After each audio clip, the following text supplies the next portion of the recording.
Hello and welcome to Hope Tushant Yadav. I hope you are doing great. We are doing Indian Economy full course and this is unit number 3, Government Budget and Fiscal Policy of the Government. And this is lecture number 2. In the lecture number 1, I have introduced you to the government budget, fiscal policy of the government, and 3 types of fiscal policy: neutral fiscal policy, contractionary fiscal policy, and expansionary fiscal policy. And I have also talked about 2 very important account of the government, revenue account and capital account of the government. Till here we have covered in the previous lecture.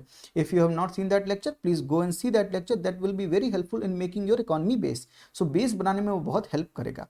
Today I am going to cover the different types of deficit that the government is having and the current affair related to the budget. तो budget estimate क्या है इस साल के, वो हम cover करेंगे कि टैक्स से पैसा गवर्नमेंट कहाँ से लाएगी, कितना एस्टिमेट है, कितना लाने का प्रावधान है, नॉन टैक्स से कितना पैसा लाएगी, रेवेन्यू एक्सपेंडिचर कितना करेगी गवर्नमेंट, कैपिटल रिसीट कितना आएगा, कैपिटल एक्सपेंडिचर कितना करेगी, फिजिकल डेफिसिट क्या होगा, रेवेन्यू डेफिसिट कितना होगा, प्राइमरी डेफिसिट कितना होगा, डिसइन्वेस्टमेंट के भारत सरकार के टारगेट क्या है, physical responsibility and budgetary management में कितना टारगेट है और हम कितना टारगेट अचीव करने में कब तक अचीव कर पाएंगे 2024-25 तक. ठीक है, ये सारी बात करेंगे. टैक्स टू जीडीपी रेशियो कितना होगा, तो ये सारे मुद्दों पे हम बात करेंगे. तो पूरा करंट अफेयर रिलेटेड डिस्कशन होगा आज का. तो पहले हम पढ़ेंगे डेफिसिट, तभी तो समझ में आएगा ना फिजिकल डेफिसिट का टारगेट कितना है. तो इस तरह से हम पढ़ेंगे, स्टैटिक को करंट अफेयर से एकदम मर्ज करके पूरी तरह से समझने की कोशिश करेंगे. Let's start with the deficit of the government. ठीक है, let's take an example from your pocket. Let's say this is your pocket और इस पॉकेट के साथ वही कंडीशन है कि इस पे कुछ रेवेन्यू आएगा और आप कुछ एक्सपेंडिचर कर रहे हैं. ठीक है, लेट्स से आपके पास 100 रुपीज़ का रेवेन्यू आया और आपने 100 रुपीज़ का एक्सपेंडिचर किया. दैट मीन्स कि इस पॉकेट पे नेट कितना रुपीज़ बचेगा, 0 रुपीज़, क्योंकि एक्सपेंडिचर माइनस रेवेन्यू तो कितना आएगा, 0 रुपीज़. सेकेंड केस हो सकता है कि आपके पास रेवेन्यू 100 रुपीज़ का आया पर आपने एक्सपेंडिचर किया 90 रुपीज़ का. आप बहुत कंजूस आदमी हैं तो आपने ज़्यादा पैसे खर्च नहीं किए. दैट मीन्स कि आपके पास अगर देखा जाए तो नेट पॉकेट पे कितना रुपए बचेगा, एक्सपेंडिचर माइनस रेवेन्यू करेंगे तो आपका कितना आएगा, 10 रुपीज़. तो आपकी पॉकेट पे 10 रुपीज़ होगा, यानी आप किस पे होंगे, सरप्लस पे होंगे. इसका मतलब जब भी आपका रेवेन्यू ज़्यादा होगा एक्सपेंडिचर से तो आप सरप्लस पे होंगे, बिल्कुल. लेकिन केस और हो सकता है कि आपने एक्सपेंडिचर 120 रुपए का कर दिया लेकिन आपका केवल रेवेन्यू 100 रुपीज़ का है. दैट मीन्स आपको 20 रुपए का घाटा हो जाएगा, है ना. दैट मीन्स कि आप क्या होगा, आपको डेफिसिट हो जाएगा.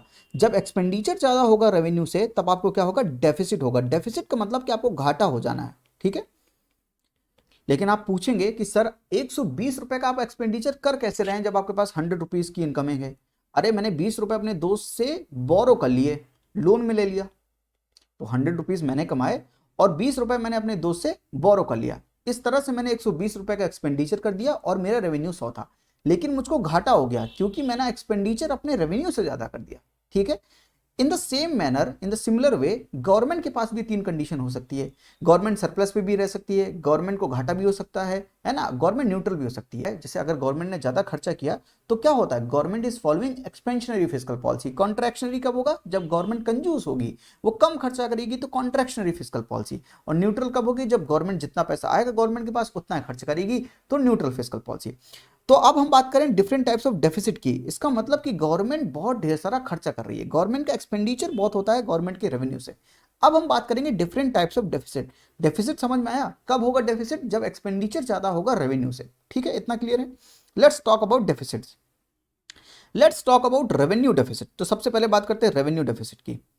रेवेन्यू डेफिसिट होता क्या है, रेवेन्यू डेफिसिट का मतलब है कि हम किस अकाउंट की बात कर रहे हैं, हम बात कर रहे हैं रेवेन्यू अकाउंट की. किस अकाउंट की बात कर रहे हैं, रेवेन्यू अकाउंट की. और रेवेन्यू अकाउंट की बात कर रहे हैं तो हम क्या बात कर रहे हैं, रेवेन्यू एक्सपेंडिचर हम कितना कर रहे हैं और हमारे पास रेवेन्यू रिसीट कितना आ रहा है. एक्सपेंडिचर ज्यादा है, यानी अगर हम रेवेन्यू अकाउंट पे निकाल रहे हैं कि कितना घाटा हो रहा है हमें, तो हम क्या कर रहे हैं, रेवेन्यू एक्सपेंडिचर से माइनस कर रहे हैं रेवेन्यू रिसीट को. तो डेली बेसिस पे जो हम जितना खर्चा कर रहे हैं उसको डेली बेसिस के इनकमिंग से हम माइनस कर रहे हैं, तभी तो हमें पता चलेगा कि डेली बेसिस पे हमें कितना घाटा हो रहा है. ठीक है, इतना समझ में आया. तो रेवेन्यू डेफिसिट क्या बताएगा कि डे टू डे एक्टिविटी के लिए गवर्नमेंट को कितना घाटा हो रहा है या गवर्नमेंट कितना बोरो करती है. अरे अगर एक्सपेंडिचर ज़्यादा हो रहा है, मैंने अभी आपको बताया एक्सपेंडिचर ज़्यादा है रेवेन्यू से, तो एक्सपेंडिचर ज़्यादा तभी कर सकोगे जब आप किसी से बोरो करोगे. तो ये जितना भी डेफिसिट निकल के आता है, डेफिसिट कितना भी हो, डेफिसिट का मतलब ये जितना भी डेफिसिट होगा उतना आपने किसी से लोन लिया है या आपने किसी से बोरो किया है. तो रेवेन्यू डेफिसिट क्या है कि डेली एक्सपेंडिचर को टैकल करने के लिए, क्योंकि आपके पास डेली इनकमिंग इतनी नहीं है, तो डेली एक्सपेंडिचर को टैकल करने के लिए कि आप कितने रुपए बोरो करते हैं डेली, उसे बोलते हैं revenue deficit of the government. समझिए इस बात को। तो रेवेन्यू डेफिसिट क्या है? Revenue expenditure minus revenue receipt. ये दिख रहा है आपको? इसका सिग्निफिकेंस क्या है? This much money is borrowed in a given year by the government to take care its day to day expenditure. तो अपने डे टू डे एक्सपेंडिचर को मेंटेन करने के लिए इतना पैसा भारत सरकार को बोरो करना पड़ेगा। बोरो क्यों करना पड़ेगा? क्योंकि expenditure is more than revenue, that's why आपको डेफिसिट हो जा रहा है, घाटा हो जा रहा है। और जब भी घाटा होगा तो उतना रुपया आपको बोरो करना पड़ेगा। मैं धीरे धीरे समझा रहा हूं ताकि आपको समझ में आ जाए ये चीज, ठीक है? इतना समझ में आया? तो रेवेन्यू डेफिसिट क्लियर है। Let's say what is total deficit. Total deficit बहुत इजी है भाई। टोटल आपके पास इनकमिंग कितनी है? तो हम दोनों अकाउंट की बात कर रहे हैं यहाँ पे, यानी हम रेवेन्यू अकाउंट की भी बात कर रहे हैं और कैपिटल अकाउंट की बात कर रहे हैं।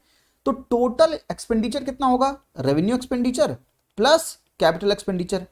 टोटल आपके पास रेवेन्यू आएगा कितना? Revenue receipt plus capital receipt. ये आपके पास क्या आ जाएगा? Total deficit. तो अगर रेवेन्यू पूरा टोटल एक्सपेंडिचर अगर टोटल रेवेन्यू से ज्यादा है तो क्या होगा? आपको डेफिसिट हो जाएगा, जिसे हम क्या बोलेंगे? टोटल डेफिसिट या बजट डेफिसिट। इतना समझ में आया? इतना क्लियर है आपको? तो ये दो टर्म आपको क्लियर हैं, ये दोनों आपको क्लियर हुए, revenue deficit and total deficit. This much is clear. तो आगे बढ़ें। रेवेन्यू डेफिसिट आपने समझा क्या होता है? Revenue expenditure minus revenue receipt, यानी डेली बेसिस पे आपको कितना खर्चा हो रहा है और डेली बेसिस पे आपके पास कितनी इनकमिंग है, उन दोनों का डिफरेंस इतना आपको बोरो करने पड़ेगा डे टू डे एक्टिविटी को फाइनेंस करने के लिए। इतना आपको क्लियर है। अगला बढ़ते हैं, इफेक्टिव रेवेन्यू डेफिसिट। इसको समझिएगा, इफेक्टिव रेवेन्यू डेफिसिट को। तो रेवेन्यू डेफिसिट ही निकाल रहे हैं पर कुछ इफेक्टिव है। इसका मतलब क्या है? रेवेन्यू इफेक्टिव रेवेन्यू डेफिसिट है रेवेन्यू डेफिसिट माइनस ग्रांट्स। तो जो सेंट्रल गवर्नमेंट स्टेट गवर्नमेंट्स को ग्रांट्स देती है for what? For the creation of capital asset. For the creation of capital asset. Capital asset मतलब अच्छे असेट, है ना, गुड क्वालिटी असेट्स, मशीन्स बनाने के लिए। तो इफेक्टिव रेवेन्यू डेफिसिट है revenue deficit minus grants given for the purpose of creating capital asset. तो भारत सरकार ने, सेंट्रल गवर्नमेंट ने स्टेट गवर्नमेंट को ग्रांट्स दिए, उन ग्रांट्स को हमने माइनस कर दिया अपने रेवेन्यू डेफिसिट से, तो क्या क्या, क्या आ गया हमारे पास? Effective revenue deficit. तो रेवेन्यू एक्सपेंडिचर का पार्ट था ग्रांट्स, आपको पता है रेवेन्यू एक्सपेंडिचर का पार्ट था ना, ये देखिए ये हमारा रेवेन्यू एक्सपेंडिचर है और रेवेन्यू एक्सपेंडिचर का पार्ट से ग्रांट्स। लेकिन ये ग्रांट्स हम माइनस कौन से वाले कर रहे हैं? जो ग्रांट्स हमने स्टेट गवर्नमेंट को दिए हैं for the creation of capital asset, उनको ही माइनस कीजिएगा। तब जो निकल के आएगा डेफिसिट, तब जितना डेफिसिट निकल के आएगा, मतलब इतना रुपए भारत सरकार बोरो करेगी स्टेट गवर्नमेंट को जो ग्रांट्स दिए हैं कैपिटल एसेट क्रिएट करने के लिए, उनको हटाकर डे टू डे एक्टिविटी को फाइनेंस करने के लिए। समझ आई बात? समझ आई आपको? ठीक है, इतना क्लियर है। तो इफेक्टिव रेवेन्यू डेफिसिट क्या है? Revenue deficit minus grants given for the creation of creating capital asset. तो ये चीज आपको क्लियर होनी चाहिए। तीन डेफिसिट आपको क्लियर है या नहीं? टोटल डेफिसिट बहुत इजी है, पूरा एक्सपेंडिचर से पूरा रेवेन्यू को माइनस कर दो। रेवेन्यू डेफिसिट डेली बेसिस पे एक्सपेंडिचर को डेली बेसिस के रेवेन्यू से माइनस कर दो। इफेक्टिव रेवेन्यू डेफिसिट जितना आपने निकाला है उसको आपने जो ग्रांट्स दिए स्टेट गवर्नमेंट को for the creation of capital asset उसमें माइनस कर दो। तो ये जो निकल के आएगा वो होगा इफेक्टिव रेवेन्यू डेफिसिट। इतना क्लियर है? तो आगे बढ़ें। अब बढ़ते हैं फाइनेंस फिस्कल डेफिसिट की तरफ। बहुत इंपॉर्टेंट है फिस्कल डेफिसिट, सही से समझिएगा, ठीक है? फिस्कल डेफिसिट की पहले आप डेफिनेशन देखिए। What is fiscal deficit? कैसे निकालते हैं फिस्कल डेफिसिट? फिस्कल डेफिसिट में निकालते हैं टोटल एक्सपेंडिचर। कितना expenditure? Revenue expenditure plus capital expenditure. इसको माइनस करेंगे रेवेन्यू रिसीट से प्लस नॉन डेट क्रिएटिंग, समझिए इस चीज को, non debt creating capital receipt. तो सारा कैपिटल रिसीट इंक्लूड नहीं करना है। कौन से वाले इंक्लूड कर रहे हैं? जो नॉन डेट क्रिएटिंग है। अब हम समझते हैं नॉन डेट क्रिएटिंग कौन से हैं। आइए वापस आइए वहीं पर जहां से हम आपको छोड़े थे।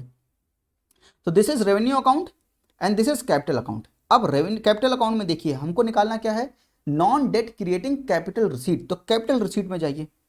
कैपिटल रिसीट में पार्ट क्या है? Loans and borrowings, recover the loan principal amount, sale of government asset, disinvestment of the PSUs. तो आपने देखा recover the loan, sale of government asset, disinvestment. यहां पर कहीं से हमने लोन किसी से तो लिया नहीं, ये डेट क्रिएटिंग नहीं है। डेट क्रिएटिंग का मतलब क्या होता है कि किसी से आपने पैसा लिया, अब वो आपको वापस करना है, यानी वो आपके पास लाइबिलिटी है। लाइबिलिटी है इसका मतलब किसी को वो वापस करने पड़ेंगे। जैसे कि लोन्स एंड बोरोइंग, भारत सरकार ने जब किसी से लोन लिया या बोरोइंग्स की, इंटरनल किया या एक्सटर्नल किया, कैसे भी किया, अगर किसी से लोन लिया तो वो कैसा है, डेट क्रिएटिंग कैपिटल रिसीट है। भाई आपने लोन तो ले लिया, लेकिन उससे क्या होगा, वो आपको वापस भी तो करना है एक समय बाद। तो वो कैसे कैपिटल रिसीट है, they are debt creating capital receipt. तो ये debt creating capital receipt of the government है। लोन्स एंड बोरोइंग को माइनस करना पड़ेगा। अगर आपको निकालना है नॉन डेट क्रिएटिंग कौन से हैं, तो इसको माइनस करना पड़ेगा। तो टोटल कैपिटल रिसीट में डेट क्रिएटिंग कैपिटल रिसीट को माइनस करना पड़ेगा, तब आपके पास जो आएगा वो होगा नॉन डेट क्रिएटिंग। समझे या नहीं? तो डेट क्रिएटिंग मतलब जो आपके ऊपर लाइबिलिटी लाएगा। तो लोन्स एंड बोरोइंग्स जो होंगे ये आपके ऊपर लाइबिलिटी है, क्योंकि ये आपको वापस करने हैं। तो ऐसे वालों को कैलकुलेट नहीं करना है फिस्कल डेफिसिट कैलकुलेट करते समय। टोटल डेफिसिट जब हमने कैलकुलेट किया था तो हमने पूरा एक्सपेंडिचर को पूरा रेवेन्यू से माइनस किया था। उस पूरे रेवेन्यू में जो कैपिटल रिसीट था उसमें लोन्स एंड बोरोइंग्स भी थे। लेकिन फिस्कल डेफिसिट जब हम कैलकुलेट करेंगे तो जो कैपिटल रिसीट का एक पार्ट है डेट क्रिएटिंग, उसमें डेट क्रिएटिंग वाले को काउंट नहीं करेंगे। तो फिस्कल डेफिसिट क्या निकल के आएगा, fiscal deficit is revenue expenditure plus capital expenditure, इनको पूरा एक्सपेंडिचर को माइनस किया रेवेन्यू रिसीट से, plus non debt creating capital receipt. यानी डेट क्रिएट जो करें वैसे वालों को नहीं लेना है, केवल उनको लेना है जो नॉन डेट क्रिएटिंग है। इतना क्लियर हो रहा है या नहीं? यानी यहां पर लोन्स एंड बोरोइंग्स को इंक्लूड नहीं करेंगे, एक्सटर्नल हो चाहे इंटरनल हो। आपने इंटरनली बोरो किया हो या एक्सटर्नल बोरो किया हो, आपने आईएमएफ से लिया हो, वर्ल्ड बैंक से लिया हो, या भारत की जनता से गवर्नमेंट सिक्योरिटीज इश्यू करके लिया हो, वो सब क्या है, वो सब क्या है, डेट क्रिएटिंग है। ठीक है, इतना समझ में आया? तब जो निकल के आएगा वो फिस्कल डेफिसिट होगा। दैट मीन्स कि फिस्कल डेफिसिट भी क्या है, एक तरह से लोन्स लेना ही पड़ेगा। अरे डेफिसिट है इसका मतलब आपको कहीं ना कहीं से बोरो करना पड़ेगा। टोटल एक्सपेंडिचर को फाइनेंस करने के लिए आपके पास उतना रेवेन्यू आ नहीं रहा है, उतना रेवेन्यू आ नहीं रहा है, तो उतना आपको कहां से लोन में लेना पड़ेगा कहीं से उस चीज को फाइनेंस करने के लिए। दैट मीन्स कि फिस्कल डेफिसिट क्या है कि अपनी डे टू डे एक्सपेंडिचर को और अपने once in a while basis वाले एक्सपेंडिचर को, यानी रेवेन्यू एक्सपेंडिचर को और कैपिटल एक्सपेंडिचर को फाइनेंस करने के लिए पूरे साल में, पूरे फाइनेंशियल ईयर में भारत सरकार को जितना रुपए बोरो करना पड़ता है, that is fiscal deficit of the government. तो रेवेन्यू डेफिसिट निकाला था जब हमने, तो हमने केवल बात की थी रेवेन्यू अकाउंट की, यानी डे टू डे एक्सपेंडिचर को फाइनेंस करने के लिए जितना बोरो करना पड़ता है वो रेवेन्यू डेफिसिट था। लेकिन day to day plus once in a while basis वाले एक्सपेंडिचर को फाइनेंस करने के लिए जितना हमको बोरो करना पड़ेगा उसे हम fiscal deficit of the government कहेंगे। इतना क्लियर है? इतना समझ में आया? अभी हम जब बजट एस्टिमेट देखेंगे तो आपको पूरा समझ में आ जाएगा डेटा के साथ। इतना यहां तक क्लियर होना चाहिए आपको। ठीक है, चलिए आगे बढ़ते हैं। What is primary deficit? तो ये फिस्कल डेफिसिट हमारा खत्म हो गया। प्राइमरी डेफिसिट पढ़ते हैं। प्राइमरी डेफिसिट क्या है? प्राइमरी डेफिसिट इज नथिंग, आप क्या कीजिए, फिस्कल डेफिसिट में इंटरेस्ट पेमेंट को माइनस कर दीजिए। अरे इंटरेस्ट पेमेंट को माइनस क्यों कर रहे हैं भाई? तो इंटरेस्ट पेमेंट क्या है, भारत सरकार का रेवेन्यू एक्सपेंडिचर है। तो भारत सरकार ने किसी से लोन लिया था तो उसको इंटरेस्ट पे करना था और उसका प्रिंसिपल अमाउंट पे करना था। जो इंटरेस्ट पे करते हैं हम उसके अकाउंट से करते हैं, रेवेन्यू एक्सपेंडिचर से करते हैं, है ना, रेवेन्यू अकाउंट के रेवेन्यू एक्सपेंडिचर वाले पार्ट से करते हैं। क्यों? क्योंकि इंटरेस्ट जो होता है वो डेली बेस पे काउंट होता है, हमने ये पिछली क्लास में पढ़ा है। तो इंटरेस्ट पेमेंट क्या है, देखिए इंटरेस्ट पेमेंट क्या है, यहां पर देखिए इंटरेस्ट पेमेंट ये क्या है, non developmental expenditure of the government, लेकिन कौन सा, revenue expenditure of the government. ठीक है, तो पूरे आपने फिस्कल डेफिसिट से आपको इंटरेस्ट पेमेंट माइनस करना है। तो भारत सरकार ने जितने भी लोन लिए हैं उससे जितना भी उसको इंटरेस्ट मिल रहा है उसको माइनस करना है, तब जितना डेफिसिट निकल के आएगा उसको बोलेंगे प्राइमरी डेफिसिट। देखिए इंटरेस्ट पेमेंट जो होता है वो नॉन डेवलपमेंटल वर्क, मतलब नॉन डेवलपमेंटल इन नेचर, यानी अगर आपने किसी से लोन लिया है तो आपको बस उसका इंटरेस्ट पे करना है। जब आप किसी को इंटरेस्ट पे करेंगे उससे आप कुछ प्रोडक्टिव काम तो कर नहीं पाएंगे। तो फिस्कल डेफिसिट क्या है कि आपको डे टू डे एक्सपेंडिचर और कैपिटल एक्सपेंडिचर को फाइनेंस करने के लिए जितना रुपए बोरो करना पड़ता है, इतना रुपए आपने बोरो किया, लेकिन इतना रुपए बोरो करने में इतना रुपए आपने, लेट से आपने 100 रुपए बोरो किए और आपका इंटरेस्ट जो आपने पे किया वो 40 रुपए का पे कर दिया। दैट मीन्स कि 60 रुपए जो बचे, इसी 60 रुपए से आप प्रोडक्टिव काम कर सकते हो, क्योंकि 40 रुपए से प्रोडक्टिव काम तो कर नहीं पाओगे, क्योंकि वो तो इंटरेस्ट में ही पे कर दोगे आप, जो आपका पिछला बकाया लोन है उसमें जो इंटरेस्ट आया उसी को पे कर दोगे। तो भारत सरकार ने इस साल 100 रुपए का लोन लिया अपना रेवेन्यू एक्सपेंडिचर और कैपिटल एक्सपेंडिचर फाइनेंस करने के लिए, लेकिन उसमें 40 रुपए इंटरेस्ट के रूप में उसने पे कर दिया पिछले वाले लोन्स पे। तो भारत सरकार ने केवल 60 रुपए ही तो लिए प्रोडक्टिव काम के लिए। इस टाइप के डेफिसिट को बोलते हैं प्राइमरी डेफिसिट। तो प्राइमरी डेफिसिट क्या बताएगा कि भारत सरकार का इंटरेस्ट पेमेंट ज्यादा नहीं होना चाहिए भाई। पता चला 100 रुपए ले रही है, उसमें 50-60 रुपए का इंटरेस्ट ही पे कर रही है, तो 40 रुपए का ही जो है एक्सपेंडिचर कर पाएगी प्रोडक्टिव काम के लिए। That will be not better for the economy. Okay, so this is called primary deficit of the government. तो ये प्राइमरी डेफिसिट हो गया। And last deficit is monetised deficit. Monetised deficit का मतलब ये हुआ, लेट्स से कि आपने 100 रुपीज का रेवेन्यू है आपके पास और आपने 120 रुपए का एक्सपेंडिचर कर दिया।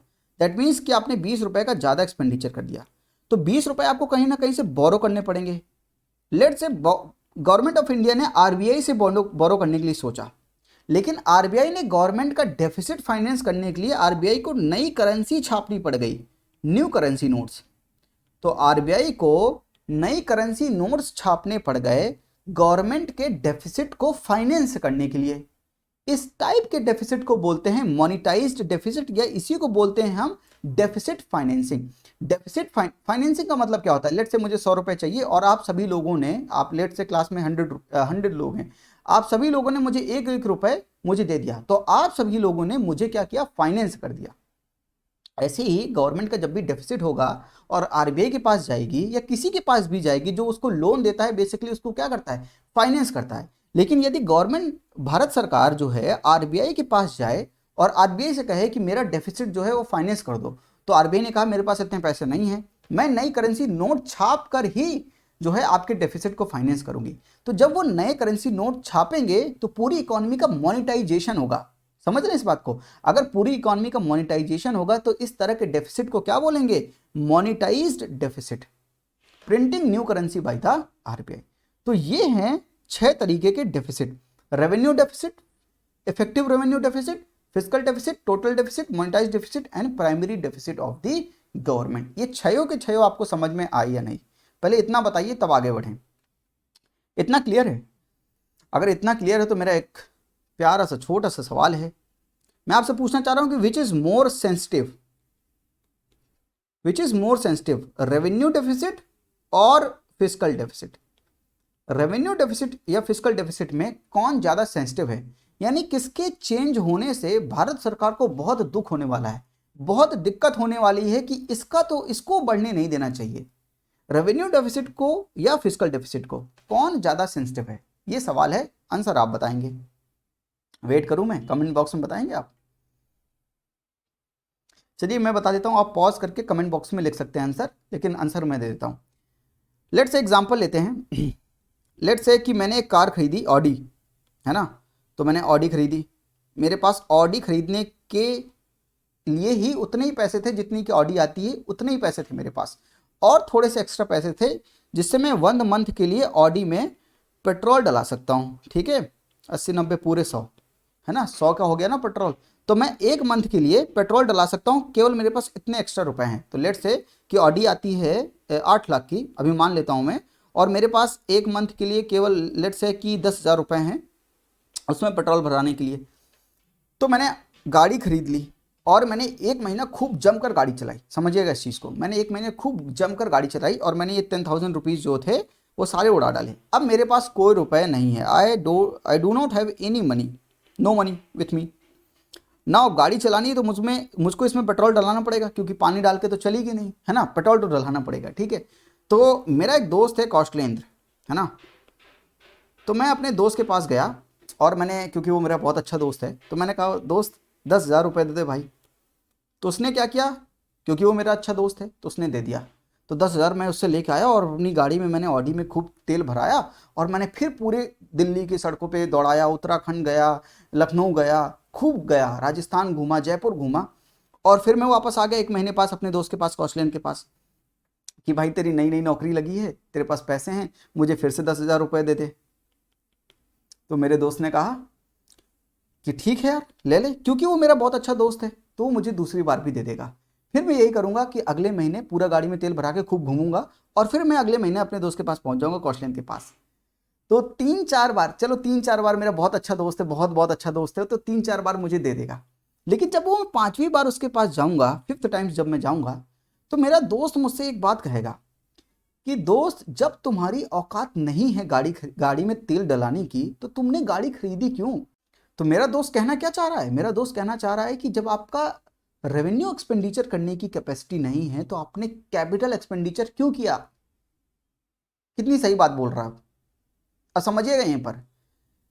तो यहां पर पूरा इसका मतलब क्या था? मेरे दोस्त का कहने का मतलब ये था कि my friend, when you don't have the capacity to finance your revenue expenditure, why have you done the capital expenditure? तो आपने कैपिटल एक्सपेंडिचर क्यों किया जब आपका रेवेन्यू एक्सपेंडिचर करने की आपके पास ताकत नहीं थी? यानी तेल डलाने की डे टू डे बेसिस पे जो आपका खर्चा है वो करने की ताकत नहीं, तो ऑडी कैपिटल एक्सपेंडिचर आपने क्यों किया?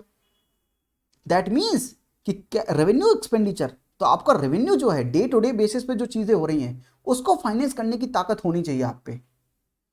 विच इज मोर सेंसिटिव, मेरा रेवेन्यू रोज डे टू डे का एक्टिविटी में दिक्कत ज्यादा हो रही मुझे, इसीलिए गवर्नमेंट का revenue deficit is more sensitive than fiscal deficit. क्योंकि रेवेन्यू डेफिसिट है क्या? डे टू डे एक्सपेंडिचर को फाइनेंस करने के लिए जितना बोरो करना पड़ता है वो रेवेन्यू डेफिसिट है। आप डेली पहुंच जा रहे हो कि मुझे इतना रुपए चाहिए, मेरा तो खत्म हो गया डे टू डे बेसिस पे, तो वो दिक्कत वाली बात है। फिस्कल डेफिसिट क्या है कि रेवेन्यू एक्सपेंडिचर और कैपिटल एक्सपेंडिचर दोनों एक्सपेंडिचर करने के लिए आपको कितना बोरो करना पड़ता है। तो हो सकता है कैपिटल एक्सपेंडिचर जब आप कर रहे हो तो किसी अच्छे काम में बना रहे हो, रोड बनवा रहे हो, बिल्डिंग्स बनवा रहे हो, मशीनरी बनवा रहे हो, वो मशीन्स क्या करेंगी? आपकी फर्दर प्रोडक्शन ऑफ गुड्स में हेल्प करेंगी, तो और आपको ज़्यादा गुड्स बना के देंगी, तो उससे आपके पास ज़्यादा रेवेन्यू आएगा, है ना? हो सकता है जनरेट हो रेवेन्यू। लेकिन रेवेन्यू डेफिसिट में तो दिक्कत है ना, आप डेली पहुंच जा रहे हो, क्योंकि वो डेली एक्सपेंडिचर की बात करता है। इतना समझ में आया?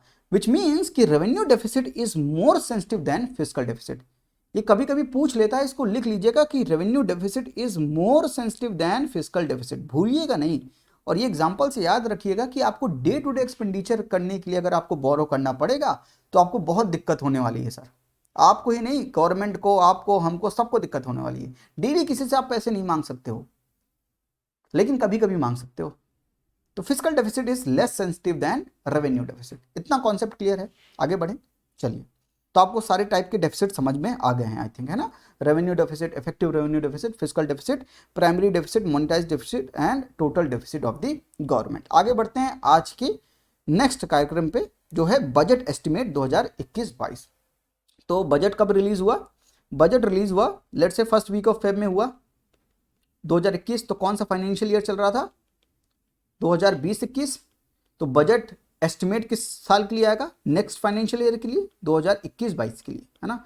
तो 2021-22 के लिए क्या बजट एस्टिमेट्स आए उनके बारे में हम बातें करते हैं। चलिए, तो मैं आपके सामने ले जा रहा हूं रेवेन्यू अकाउंट और कैपिटल अकाउंट। तो पहले हम चलते हैं रेवेन्यू अकाउंट की तरफ, ठीक है भाई? तो भारत सरकार ने एस्टिमेट किया कि रेवेन्यू अकाउंट में जो हमारा रेवेन्यू रिसीट आएगा, देखिएगा रेवेन्यू रिसीट आएगा टैक्स और नॉन टैक्स। टैक्स से हमारे पास पैसे आएंगे, टोटल टैक्स रेवेन्यू जो आएगा 22 लाख करोड़ का आएगा। तो टोटल आएगा 22 लाख करोड़ का ग्रॉस टैक्स रेवेन्यू, यानी टैक्स से कुल मिलाकर भारत सरकार ने एस्टिमेट किया कि हमारे पास 22 लाख करोड़ रुपए आएंगे, ठीक है? और लाख करोड़ नहीं आता तो एक सेशन पढ़ा है वी शेप्ड जीडीपी रिकवरी, तो मैंने आपको उसमें कंपैरिजन बताया कि कंपेयर कैसे करते हैं, लाख करोड़ में कोई चीज़ हो, डॉलर में कोई चीज़ हो, उसको कंपेयर कैसे करते हैं, वो लेक्चर जरूर देखिएगा। वी शेप्ड जीडीपी रिकवरी, वो भी करंट अफेयर रिलेटेड है। बजट में वी शेप्ड जीडीपी रिकवरी की बात की थी, इसलिए मैंने वो लेक्चर बनाया था। तो आप एक इंडियन इकोनॉमी फुल कोर्स में जाएंगे प्लेलिस्ट में, तो आपको वहां पर वो मिल जाएगा, ठीक है? Gross tax revenue 22 lakh crore का ग्रॉस टैक्स रेवेन्यू है और नेट टैक्स रेवेन्यू है 15 लाख करोड़ का। तो ग्रॉस टैक्स रेवेन्यू से नेट टैक्स रेवेन्यू निकालते कैसे हैं? वेरी सिंपल फॉर्मूला है, देखिए।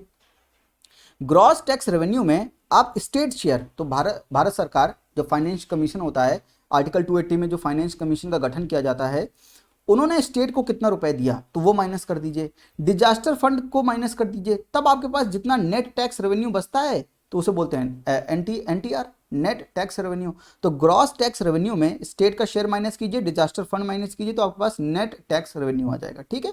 तो इस बार एस्टिमेट क्या किया गया कि टैक्स से 22 लाख करोड़ का ग्रॉस टैक्स रेवेन्यू आएगा और स्टेट्स को देने के बाद, डिजास्टर फंड में देने के बाद आपके पास 15 लाख करोड़ रुपए नेट टैक्स रेवेन्यू बचेगा, ठीक है? यानी income tax, corporate tax, GST, custom duty, excise duty सब मिलाकर आपके पास 22 लाख करोड़ आएगा। और एग्जाम में ये पूछा जाता है कि किससे ज्यादा एस्टिमेट हुआ है, किससे ज्यादा आएगा? तो भारत सरकार ने एस्टिमेट किया है कि जीएसटी से 6.3 लाख करोड़, ये ऑर्डर याद रखिएगा। इनकम टैक्स से 5.6 lakh crore, corporate tax, excise duty and custom duty. ठीक है, तो जीएसटी से सबसे ज्यादा इनकमिंग होगी भारत सरकार की टैक्स बेस पे, फिर इनकम टैक्स है, उसके बाद कॉर्पोरेट टैक्स है, फिर एक्साइज ड्यूटी है, देन कस्टम ड्यूटी है। इतना क्लियर है, इतना ठीक है, तो ये याद रखिएगा। ठीक है, तो टैक्स से हो रहा 22 लाख करोड़ का आपको gross tax revenue. Non tax आएगा 2.4 लाख करोड़। तो नॉन टैक्स यानी फाइन, फी, टोल, डिविडेंड, इंटरेस्ट रिसीव, इससे भारत सरकार को 2.4 लाख करोड़ की प्राप्ति होगी non tax revenue receipt of the government. तो टोटल अगर रेवेन्यू रिसीट देखें तो अगर हम मोटा मोटा देखें तो 15 और 2 17 लाख करोड़ हम मान सकते हैं। ठीक है, तो 17 लाख करोड़। इतना समझ में आया? तो मैंने 2.4 को 2 अप्रोक्स मान लिया। ठीक है, भारत सरकार ने अपना रेवेन्यू एक्सपेंडिचर एस्टिमेट किया है 29 लाख करोड़ का। 29 लाख करोड़ का revenue expenditure, developmental plus non developmental 29 lakh crore, जिसमें इंटरेस्ट पेमेंट सबसे ज्यादा है। कितना है? 8 लाख करोड़ का तो इंटरेस्ट पेमेंट है, सबसे ज्यादा है। अगर भारत सरकार का सबसे ज्यादा एक्सपेंडिचर होता है वो इंटरेस्ट पेमेंट में है, यानी भारत सरकार ने जितने लोन लिए हैं उसमें उसको इंटरेस्ट जो पे करना पड़ता है प्रीवियस लोन्स पे, वो सबसे ज्यादा है भारत सरकार का रेवेन्यू एक्सपेंडिचर, यानी डे टू डे एक्सपेंडिचर में। ठीक है, इतना समझ में आया? ठीक है, तो अगर मुझको रेवेन्यू डेफिसिट काउंट करना हो तो रेवेन्यू डेफिसिट कितना आएगा? देखिए, ये मैंने आपके लिए लगाया। तो 29 लाख करोड़ का आपका रेवेन्यू एक्सपेंडिचर है, तो उसमें डेली कितना आ रहा है? 15 टैक्स से आ रहा है, 2 नॉन टैक्स से आ रहा है, लगभग 17, यानी 11-12 लाख करोड़ रुपए का आपके पास क्या आ रहा है? Revenue deficit. And this is 5.1% of GDP. तो जीडीपी का 5.1% है, समझ रहे हैं इस चीज को? तो जीडीपी का ये 5.1% है। अगर जीडीपी आप 220 लाख करोड़ मानो नॉमिनल जीडीपी, तो उसका जब आप परसेंटेज निकालोगे तो अप्रॉक्स 5.1 लाख करोड़ के 11-12 लाख करोड़ के पास आएगा, जो कि 5.1% ऑफ जीडीपी है। और इफेक्टिव रेवेन्यू डेफिसिट निकालोगे तो रेवेन्यू डेफिसिट कितना है आपके पास? 11 का। अरे रेवेन्यू डेफिसिट कितना का है? ये निकाला ना आपने, 11-12 लाख करोड़। और उसमें grants for the creation of capital asset, let's say कि 2 करोड़ जो है, हमने 2 लाख करोड़ जो है वो for the creation of capital asset state governments को ग्रांट्स दे दिए हैं, तो उसको आप माइनस किया तो कितना आया? 9 लाख करोड़। तो इफेक्टिव रेवेन्यू डेफिसिट कितना आएगा? 9 लाख करोड़ का, जो कितना होगा? 4.1% ऑफ जीडीपी। तो revenue deficit and effective revenue deficit समझ में आया? तो वही चीज हमने की जो वहां पर हमने सीखी थी। तो सिंपली रेवेन्यू एक्सपेंडिचर को हमने रेवेन्यू रिसीट से माइनस कर दिया, और रेवेन्यू डेफिसिट में हमने ग्रांट्स माइनस कर दिए for the creation of capital asset, जो कि हमने स्टेट गवर्नमेंट को दिए हैं। इतना क्लियर है? रेवेन्यू अकाउंट क्लियर हुआ या नहीं? इतना ठीक है? ठीक है, अगर हम बात करें 22 लाख करोड़, ये जो ग्रॉस टैक्स रेवेन्यू हमने निकाला था 22 लाख करोड़, तो अगर 222 लाख करोड़ की हमारे पास जीडीपी है या 220 लाख करोड़ की है, तो इसका अप्रॉक्स 9 to 10% जो है ये हमारा 22 लाख करोड़ होगा। यानी अगर टैक्स टू जीडीपी रेशियो, यानी gross tax revenue to GDP ratio अगर आप देखेंगे तो ये कितना आएगा? 9 to 10% आएगा। समझ रहे हैं इस चीज को? देखिए, ये ग्राफ देखिए आप, ये क्या है? इनडायरेक्ट और डायरेक्ट टैक्स दोनों मिला के जितना आपके पास ग्रॉस टैक्स रेवेन्यू आया, this is 9.9% of GDP budget estimate of 21-22। तो 21-22 का जो बजट एस्टिमेट है उससे पता चल रहा है कि 9.9% ऑफ जीडीपी है का ग्रॉस टैक्स रेवेन्यू होगा, यानी gross tax revenue 9.9% of GDP होगा, जिसमें डायरेक्ट टैक्स हमारा 5.5% ऑफ जीडीपी है एंड इनडायरेक्ट टैक्स जो है 4.9% ऑफ जीडीपी है। तो डायरेक्ट टैक्स से 5% ऑफ जीडीपी आएगा और इनडायरेक्ट टैक्स से कितना पैसा आएगा? 4.9% ऑफ जीडीपी।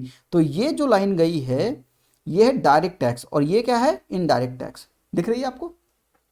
तो ये ब्राउन वाली जो यहाँ पर ऊपर चली गई, जो रिवाइज एस्टिमेट 2021 का निकाला, तो ये जो इनडायरेक्ट टैक्स से जो इनकम आई वो ज़्यादा थी, और बल्कि जो डायरेक्ट टैक्स से वो कम थी। तो डायरेक्ट टैक्स से वैसे हमेशा ज़्यादा होती है इनकम, लेकिन इनडायरेक्ट टैक्स से रिवाइज एस्टिमेट 2021 का निकाला तो उसमें ज़्यादा थी। क्यों? क्योंकि कोरोना के समय किसको जॉब थी नहीं, इनकम टैक्स, कॉर्पोरेट टैक्स ये बहुत कम थे, इसीलिए जीएसटी तो लोग भरते थे क्योंकि सामान तो लोग खरीद ही रहे थे। इसलिए 5.1% ऑफ जीडीपी जो था वो इनडायरेक्ट टैक्स था, एंड 4.7% जो था वो डायरेक्ट टैक्स से कलेक्शन था। ठीक है, 4.7% ऑफ जीडीपी। इतना क्लियर है? इतना ग्राफ क्लियर है? तो gross tax revenue is 9.9% of GDP, ये याद रखिएगा। यानी अगर gross tax revenue tax to GDP ratio निकालेंगे तो 9.9% निकल के आएगा। ठीक है, इतना क्लियर है? बहुत बढ़िया। Let's move to the capital account of the government.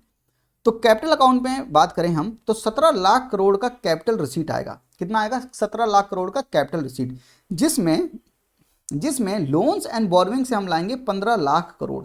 तो लोन्स एंड बोरोइंग से कितना लाएंगे हम? 15 लाख करोड़, जिसमें इंटरनल और एक्सटर्नल दोनों होंगे। लेकिन भारत सरकार सबसे ज़्यादा इंटरनल बोरोइंग करती है, इंटरनल बोरोइंग सबसे ज़्यादा करती है। एक्सटर्नल बोरोइंग हमारी बहुत कम है, केवल 1500 करोड़। तो 15 लाख करोड़ में 1500 करोड़ हटा दीजिए, उतना हमने इंटरनल बोरोइंग की है। एक्सटर्नल बोरोइंग हमारे पास बहुत कम है।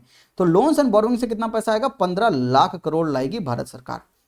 ठीक है, बाकी इन तीनों को मिला के 2 लाख करोड़ तक का बनेगा, इसलिए 17 लाख करोड़ का आएगा हमारे पास capital receipt of the government. और डिसइन्वेस्टमेंट का टारगेट देखिए भारत सरकार का 2021 के लिए डिसइन्वेस्टमेंट का टारगेट है 1.75 लाख करोड़ रुपीस। 1.75 लाख करोड़ रुपीस का डिसइन्वेस्टमेंट टारगेट है भारत सरकार का। पिछली बार का जो टारगेट था वो पूरा नहीं हो पाया। और भारत सरकार ने कुछ नई चीजें की हैं, स्ट्रेटेजिक सेक्टर बनाया है कि हम क्या करेंगे, जो स्ट्रेटेजिक सेक्टर होगा उसमें हम मिनिमम 1 गवर्नमेंट कंपनी रखेंगे और बाकी जितनी कंपनी होंगी सबको हम प्राइवेटाइज कर देंगे। दो चीजें होती हैं, एक होता है डिसइन्वेस्टमेंट, एक होता है स्ट्रेटेजिक डिसइन्वेस्टमेंट। तो क्या होता है? एक डिसइन्वेस्टमेंट होता है, एक होता है डिसइन्वेस्टमेंट एंड एक होता है स्ट्रेटेजिक डिसइन्वेस्टमेंट। जो स्ट्रेटेजिक डिसइन्वेस्टमेंट होता है उसको ही हम प्राइवेटाइजेशन बोलते हैं। अब अंतर क्या होता है दोनों में? देखिए, डिसइन्वेस्टमेंट में भारत सरकार मेजॉरिटी शेयर होल्डर होगी, यानी भारत सरकार के पास मिनिमम 51% तक तो अपने पास शेयर रखेगी ही रखेगी। बाकी 49% वो बेच दे तो भी ठीक है, 49 से कम बेचे तो भी ठीक है। यानी अगर भारत सरकार ने अपने 4% जो है शेयर्स बेच दिए, बाकी 76% शेयर्स की होल्डिंग है, यानी मेजॉरिटी शेयर होल्डिंग जब तक गवर्नमेंट के पास है तब तक उसने डिसइन्वेस्टमेंट किया है। लेकिन जैसे गवर्नमेंट माइनॉरिटी शेयर होल्डर बन जाती है, यानी वो 51% से ज्यादा शेयर होल्डिंग दे देती है लोगों को, और वो माइनॉरिटी यानी 49% से कम शेयर होल्डिंग रखती है, तब उसने क्या किया? प्राइवेटाइज कर दिया। ठीक है, तो स्ट्रेटेजिक डिसइन्वेस्टमेंट को ही बोलते हैं प्राइवेटाइजेशन। दैट मीन्स कि government is selling majority of its shares and becoming the minority share holder in that company. ठीक, ये चीज समझ में आई आपको? ठीक है, अगर ये चीज समझ में आ गई तो ये समझिए, स्ट्रेटेजिक सेक्टर में भारत सरकार ने कहा कि हम केवल एक गवर्नमेंट कंपनी रखेंगे, बाकी जितनी गवर्नमेंट कंपनी होंगी हम सबको उठाकर क्या करेंगे? प्राइवेटाइज कर देंगे। ठीक है, और दूसरी बात क्या कही कि स्ट्रेटेजिक सेक्टर कौन से होंगे? Atomic energy and space and defence होगा पहला, transport and telecommunication, power, petroleum, coal and other minerals, banking, insurance and financial service. ये 4 स्ट्रेटेजिक सेक्टर बनाए हैं भारत सरकार ने। ये बताए हैं कि इनमें एक मिनिमम गवर्नमेंट कंपनी रखेंगे, बाकी सभी कंपनियों को प्राइवेटाइज कर देंगे। नॉन स्ट्रेटेजिक सेक्टर के लिए भारत सरकार ने बोला है कि हम सभी गवर्नमेंट कंपनीज को प्राइवेटाइज कर देंगे। ठीक है, और स्ट्रेटेजिक डिसइन्वेस्टमेंट को ही प्राइवेटाइजेशन बोलते हैं। भारत सरकार ने कहा कि एलआईसी का डिसइन्वेस्टमेंट करने के लिए हम आईपीओ भी लाएंगे, इनिशियल पब्लिक ऑफर। ठीक है, तो ये अपडेट्स हैं डिसइन्वेस्टमेंट से, तो मैंने यहां पर थोड़े से आपको अपडेट्स दे दिए। तो मैं बात कर रहा था बेसिकली कि कैपिटल रिसीट से 17 लाख करोड़ रुपए का हमारे पास पैसा आएगा, और कैपिटल एक्सपेंडिचर कितना सरकार करेगी? 5.5 लाख करोड़। तो अगर हम निकालें फिस्कल डेफिसिट, फिस्कल डेफिसिट में आपको लोन्स एंड बोरोइंग से जो पैसा आया है उसको नहीं इंक्लूड करना है, क्योंकि ये डेट क्रिएटिंग है। यानी 15 लाख करोड़ आपको इंक्लूड नहीं करना है, केवल 2 लाख करोड़ इंक्लूड करना है। ठीक है, तो कैसे निकालेंगे फिस्कल डेफिसिट? ये देखिए क्या होता है, revenue expenditure plus capital expenditure minus revenue receipt plus non debt creating capital receipt.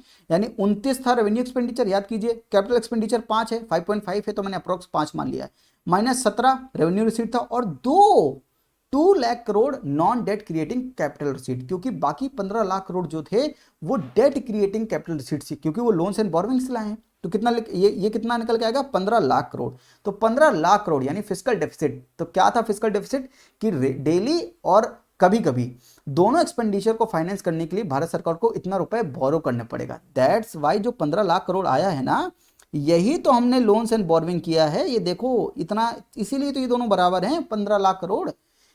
तो यही तो लोन एंड बोरोइंग है, इतना ही तो बोरो किया है, जितना बोरो किया है वही तो फिस्कल डेफिसिट है हमारा। समझे या नहीं? क्लियर हुआ ये सब चीज? ठीक है, तो यही फिस्कल डेफिसिट है, यानी 15 लाख करोड़। अगर जीडीपी के टर्म्स में निकालें तो कितना होगा? 6.8% of GDP, 6.8% of GDP. Primary deficit क्या होता है? Fiscal deficit minus interest payment. मैंने बताया था 8 लाख करोड़ का इंटरेस्ट पेमेंट है, फिजिकल डेफिसिट कितना निकल के आएगा 15 लाख करोड़ का, -8 7 लाख करोड़, यानी 3.1% ऑफ जीडीपी क्या है हमारा प्राइमरी डेफिसिट है। यानी 15 लाख करोड़ जो हम बोरो कर रहे हैं उसमें 8 लाख करोड़ हम इंटरेस्ट के रूप में ही पे करते रहे हैं। तो जो प्रीवियस हमने लोन्स लिए हैं उसमें जो इंटरेस्ट आया उसमें ही 8 लाख करोड़ रुपए चले जा रहे हैं। दैट मीन्स कि हमने बहुत ढेर सारा लोन ले रखा है। इस बार भी हमने 15 लाख करोड़ का लोन लिया है। तो अपने डेफिसिट को फाइनेंस करने के लिए daily expenditure plus capital expenditure को फाइनेंस करने के लिए भारत सरकार जितना भी लोन लेती है उस सबको हम बोलते हैं फिजिकल डेफिसिट। फिजिकल डेफिसिट में अगर इंटरेस्ट पेमेंट अगर माइनस कर देंगे तो बोलेंगे उसे प्राइमरी डेफिसिट। सवाल पूछ सकता है इसलिए बता रहा हूं।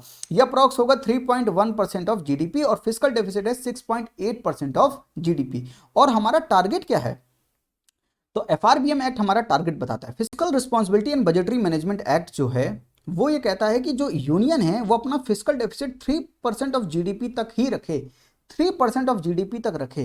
लेकिन जो प्रेजेंट सर्कमस्टांस चल रहे हैं तो भारत सरकार ने अगले साल के लिए क्या एस्टिमेट किया है कि हम 6.8% ऑफ जीडीपी तक जा सकते हैं। और रहना कितना होना चाहिए एफआरबीएम एक्ट के अनुसार 3% ऑफ जीडीपी। लेकिन स्पेशल सर्कमस्टांसेस में ऐसी चीजें हो सकती हैं जैसे कि कोविड क्राइसिस है, माफ कीजिएगा, यस। तो प्रेजेंट सर्कमस्टांस को देखते हुए भारत सरकार ने कहा कि 2025-26 तक 4.5% तक हम कम करने की कोशिश करेंगे। ठीक है, तो अगर इस चार्ट को आप देखें सही से तो ये सबसे ऊपर जो वाला है ये है फिजिकल डेफिसिट, उसके नीचे वाला है रेवेन्यू डेफिसिट, उसके नीचे वाला है इफेक्टिव रेवेन्यू डेफिसिट ये वाला जो देख रहे हैं, और उसके नीचे वाला है प्राइमरी डेफिसिट। और यहां पर देखेंगे 2009-10 से 2019-20 तक, फिर रिवाइज्ड एस्टिमेट ऑफ 2020-21 क्योंकि इसके एक्चुअल डेटा नहीं आया होगा, और ये है बजट एस्टिमेट ऑफ 2021-22। तो ये क्या है बजट एस्टिमेट ऑफ 2021-22 कितना 6.8% ऑफ जीडीपी। अगर 2020-21 का रिवाइज एस्टिमेट देखें तो 9.5% ऑफ जीडीपी भारत सरकार का फिजिकल डेफिसिट था, 9.5% ऑफ जीडीपी। और रेवेन्यू डेफिसिट कितना था 7.5% ऑफ जीडीपी। तो आंकड़े तो बहुत खतरनाक है, कोविड ने मार तो भारी मारी है सबको। ठीक है, तो ये आपको मैं बताना चाह रहा था कि एफआरबीएम एक्ट भारत सरकार का टारगेट अभी क्या है 6.8% ऑफ जीडीपी है। बजट एस्टिमेट कितना फिजिकल डेफिसिट हम लाने की कोशिश करेंगे और 2025-26 तक इसको हम 4.5% तक लाने की पूरी कोशिश करेंगे। इतना सब समझ में आया आपको? ठीक है, तो आई थिंक कि मैंने इसको पूरा कवर कर दिया है, कुछ छूटा नहीं है सब कुछ। अगर एक चीज़ और बता देता हूँ आपको, इनकम कैलकुलेट कैसे होती है, आप इनकम टैक्स कैलकुलेट कैसे करते हैं। देखिए आपकी इनकम पे पहले लगेगा इनकम टैक्स, तो जो स्लैब बने हैं वो उस पर लगेगा इनकम टैक्स। तो मान लीजिए आपके पास 100 रुपये का इनकम टैक्स लगा, फिर इस इनकम टैक्स पे आपका लगेगा सरचार्ज। तो एक लिमिट के अगर ऊपर आपकी इनकम होती है तो उस पर सरचार्ज लगता है। लेट्स से 10% का सरचार्ज है, तो टैक्स के ऊपर टैक्स यानी इनकम टैक्स के ऊपर 10% टैक्स, तो कितना होगा 10 रुपये का सरचार्ज। ठीक है, उन दोनों के ऊपर यानी सरचार्ज प्लस इनकम टैक्स, इन दोनों टैक्स के ऊपर एक सेस लगेगा 4% का, यानी 110 रुपए पे 4% का आपको लगेगा सेस, यानी टैक्स ऑन टैक्स। तो surcharge is also tax on tax, cess is also tax on tax. लेकिन सेस में टैक्स कौन सा होगा, सरचार्ज प्लस इनकम टैक्स वाला टैक्स। तो 110 रुपए पे 4% निकालेंगे तो इतना रुपए आएगा। ये टोटल आपको भरना पड़ेगा, इतना टोटल टैक्स भरना पड़ेगा। अगर हम सेस की बात करें तो डायरेक्ट टैक्स पे जो है 4% हेल्थ एंड एजुकेशन सेस लगता है, इंपोर्ट्स पे कस्टम पे 10% सोशल वेलफेयर सरचार्ज लगता है, इंपोर्टेड मेडिकल डिवाइस पे 5% हेल्थ सेस लगता है for building hospital in backward, और उन्हें बैकवर्ड ना बोल के हम एस्पिरेशनल डिस्ट्रिक्ट्स बोलते हैं उनके लिए। ठीक है, तो 5% सेस उन पर लगेगा अगर मेडिकल डिवाइस हम इंपोर्ट करते हैं। लेकिन भारत सरकार ने नई चीज़ एक न्यू बजट लाया है 2021 में, उन्होंने कहा कि agri infrastructure and development cess भी लगाएंगे, यानी एग्रीकल्चर को प्रमोट करने के लिए एग्रीकल्चर इंफ्रास्ट्रक्चर बनाने के लिए हम एक agri infrastructure and development cess लगाएंगे, AIDC सेस लगाएंगे। और लगाएंगे किस पर, पेट्रोल डीजल के एक्साइज पे AIDC, यानी जितना पेट्रोल और डीजल से एक्साइज ड्यूटी निकल के आती है उस टैक्स पर AIDC लगाएंगे। कितना लगाएंगे सबके लिए डिफर करेगा, उसमें आपको जाने की जरूरत नहीं है। दूसरा, selected agriculture commodity fertilisers precious metals coal lignite के कस्टम ड्यूटी पर AIDC लगाएंगे, यानी अगर इंपोर्ट करके हम ला रहे हैं वो चीज़, उस पर जितनी कस्टम ड्यूटी लग रही है उस कस्टम ड्यूटी पे सर्टेन % ऑफ AIDC सेस लगाएंगे, वो कैलकुलेट करेंगे। ठीक है, तो परसेंट जो होगा वो वेरीज करेगा, डिफरेंट प्रोडक्ट्स पे डिफरेंट लगेगा। लेकिन ये याद रखिएगा AIDC agri infrastructure and development cess लगने वाला है, भारत सरकार ने न्यू बजट में ये कहा है।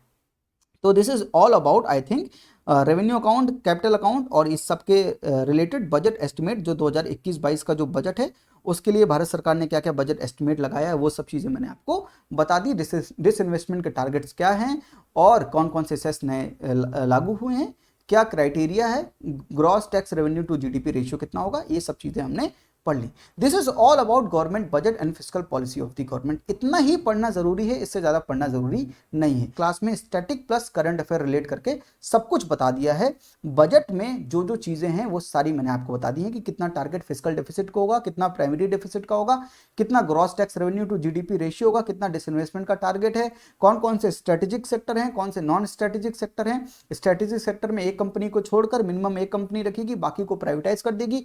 नॉन स्ट्रेटेजिक में तो सबको स्ट्रेटेजिक डिसइन्वेस्टमेंट कर देगी, यानी सबको प्राइवेटाइज कर देगी। तो स्ट्रेटेजिक डिसइन्वेस्टमेंट सिनोनिम है प्राइवेटाइजेशन से। इतना आप समझ रहे हैं, ठीक है। तो इतना ही आज के लिए। तो आई थिंक कि आज के लिए इतना काफ़ी है। अगर आपको लेक्चर में मज़ा आया हो तो लाइक ज़रूर कीजिएगा। बहुत मेहनत करते हैं आपके लिए, ये सब डेटा कलेक्ट करते हैं, तो एक लाइक तो बनता है। सब्सक्राइब जरूर कीजिएगा और अपने दोस्तों तक शेयर तो कीजिए भाई। रीच बढ़ाइए हमारी और लोगों तक, आप लोगों की हेल्प कीजिए। अगर किसी को इकॉनमी समझ में नहीं आती, अगर आपको लगता है कि मैं सही से आपको समझा पाता हूं, तो दूसरों को शेयर ज़रूर कीजिएगा। तो ये सब बातें ठीक हैं और मेरे टेलीग्राम चैनल से ज़रूर जुड़िएगा। जितनी भी इन्फॉर्मेशन होती है, आगे की बातें होती हैं, आप मुझसे वहाँ पर डिस्कस भी कर सकते हैं, कोई चीज़ हो आपके अंदर।